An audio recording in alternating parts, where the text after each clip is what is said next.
Hello everyone, my name is Charlie, and on my own channel, I've been playing Prison Architect for many years, and I am delighted now to be working with Paradox Interactive to create some tutorials for you covering Prison Architect 2, a spiritual successor to the fan-favorite Prison Architect, but built from the ground up to be a flexible platform that expands prison building into a 3D environment. Oh, I'm excited. Today, we are taking a look at the new building tools and how they all work when it comes to designing multiple floors in your hopefully secure facilities. Let's get started. Construction in Prison Architect 2 begins with the construction menu at the bottom of the screen, and the tools available are used in a very familiar way that you'd expect from playing Prison Architect, with a few notable differences. Foundations are automatically added when constructing rooms, so no more having walls as a separate button to interact with. If you want to simply build a wall, though, you can just draw a straight line, and the game will do that for you. Otherwise, as we move our mouse out into various boxes, you'll see that walls are highlighted with the dimensions of the structure that we're creating, and these highlights are joined by the floor foundation that'll be created along with it, as well as a roof segment that is required to be built as well in order to make your rooms be considered indoors. And if the floors and roof are already constructed in this area, the highlight graphic will change, omitting the floor and roof from the tool's display.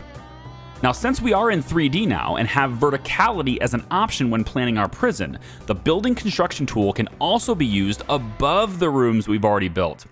By default, you can navigate between floors using hotkeys on the keyboard, or you can use the floor navigation buttons on the right side of the screen here, which may also display notification badges if there is something concerning going on in that floor, like prisoners destroying stuff or fighting.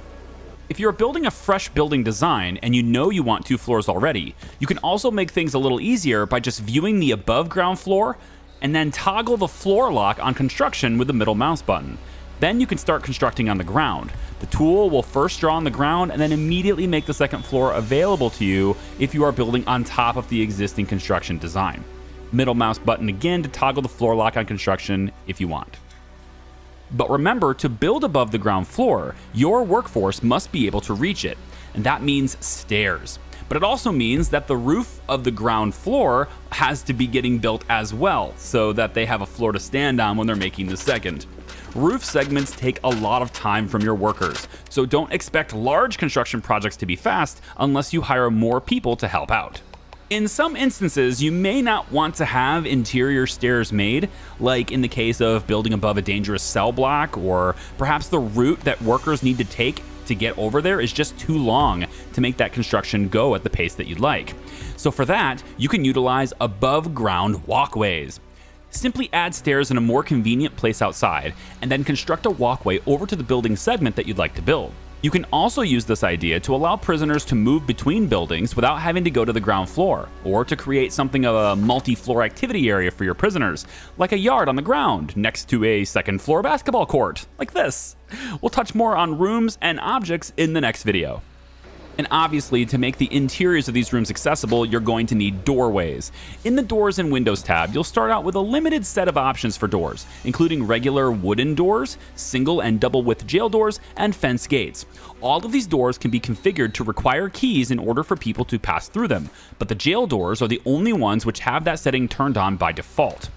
When planning a doorway, that segment of the wall is opened for workers to pass through, and workers will generally wait to construct doors last, making it easier for them to get in and out of the places that they're trying to access. You'll also find window options in here, which not only come with an aesthetic preference, but also are used to help satisfy a prisoner's freedom need, which is a very important need to manage. We'll be looking at prisoner needs together in a later video as well.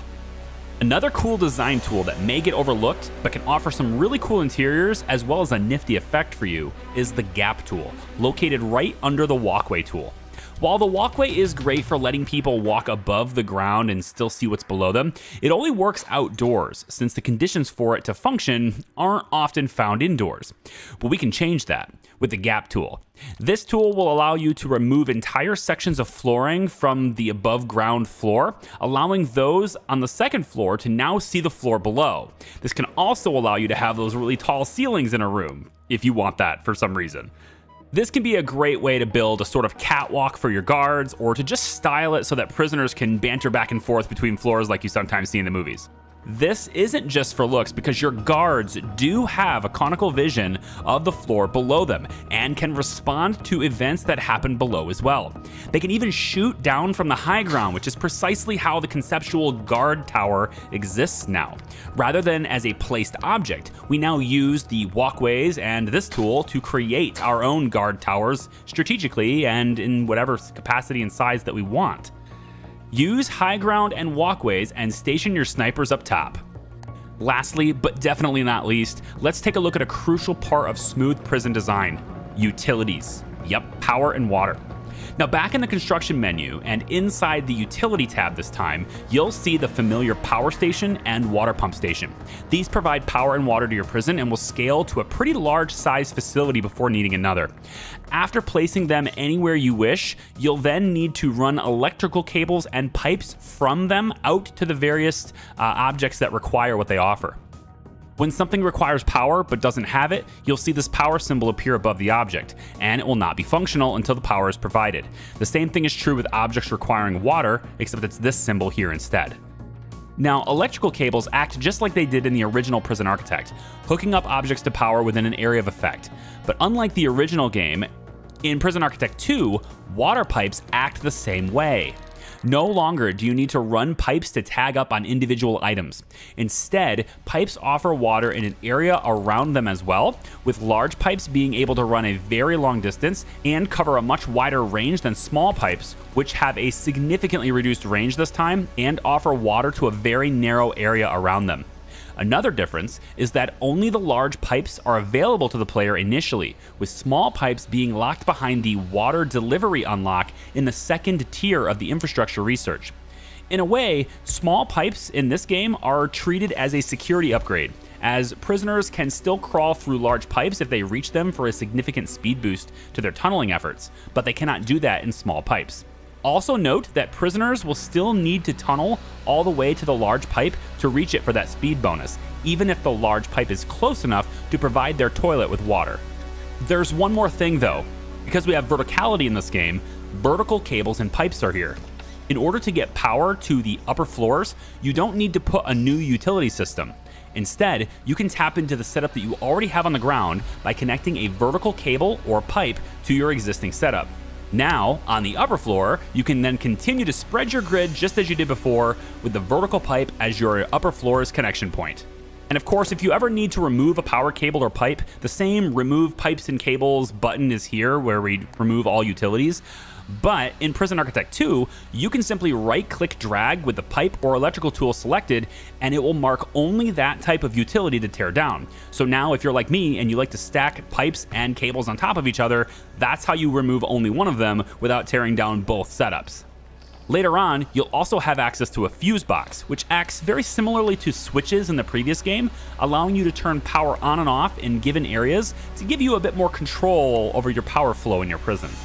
Oh, and if you have a design that you really like, check out the clone tool here in the construction menu.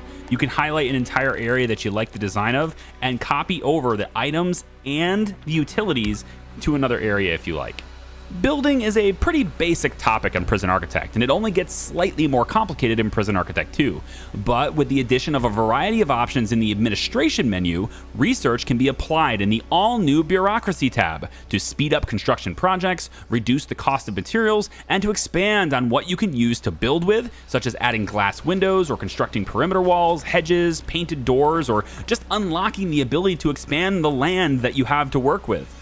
There's also a bunch of rooms and objects to unlock that will help you construct a facility that can withstand the ever-growing demands of your prison population, which is exactly what we're going to talk about in the next video in this tutorial series.